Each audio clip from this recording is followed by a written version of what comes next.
बघा असं आहे, महापालिकेच्या सभागृहात चर्चा झाल्यानंतर या विषयांची चौकशी होते, अधिकाऱ्यांकडनं अहवाल मागवले जातात आणि त्या दिवशी सभागृहात तुम्ही पाहिलं असेल की चर्चेचा समारोप करताना मी बरेचसे विषय त्यांच्यासमोर मांडण्याचा प्रयत्न केला, किंबहुना आम्ही या प्रशासनाकडे त्याची उत्तरं देखील मागितली आणि मी एक वाक्य देखील बोललो होतो की उन्हाळ्याच्या शेवटी या मुंबई शहरामध्ये बोरवेल्स सुकत असताना, त्याचं पाणी कमी होत असताना या टँकरलाच कसं काय पाणी मिळतं याची चौकशी झाली पाहिजे. आणि आमचा थेट आरोप आहे, काही ठिकाणी, सर्व ठिकाणी नाही, काही ठिकाणी टँकर जे मुंबई महापालिकेचं पाणी चोरत आहेत आणि महापालिकेच्या काही अधिकाऱ्यांच्या संगनमताशिवाय हे शक्य नाही आहे.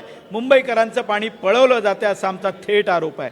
प्रशासनानं याबाबत गंभीरपणे दखल घ्यावी, त्यावर कारवाई करावी, ही मागणी आम्ही त्या दिवशी सभागृहात केली आणि काही जणांवर कारवाई होईल याचा मला ठाम विश्वास आहे.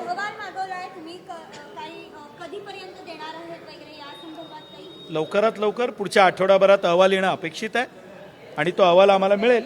याला जोडून असा प्रश्न आहे की मुंबई शहरामध्ये 31,000हून अधिक बेकायदा नळ कनेक्शन आहेत. मुंबई महापालिका वेळोवेळी कारवाई करते असं सांगते, मात्र इतक्या बेकायदा कनेक्शन कसे असू शकतात? बघा असं आहे की मुंबईमध्ये जे काही बेकायदा कनेक्शन लागले असतील तर ज्यांनी लावले त्यांनी लावले, पण आत्ता त्यांची सुटका नाही. त्या दिवशी सभागृहातल्या झालेल्या चर्चेत मुंबईतली पाणी गळती आणि मुंबईकरांचं 30% पाणी चोरलं जातं आहे, हा जो आम्ही सभागृहात आरोप केला तो त्या दृष्टीने केला की या सभागृहामध्ये जे काही पाण्याच्या विषयातले चर्चेमध्ये मुद्दे आले त्यामध्ये हाही होता की जेवढं पाणी मुंबई महापालिका द्यायची इच्छा आहे तेवढं पाणी खाली का पोचत नाही. एक तरी टँकरद्वारे पाणी पळवलं जातं आहे, दुसरं या मुंबई महापालिकेच्या क्षेत्रामध्ये बेकायदा कनेक्शन्स आहेत, या कनेक्शनवर देखील यापुढं कारवाई होणार.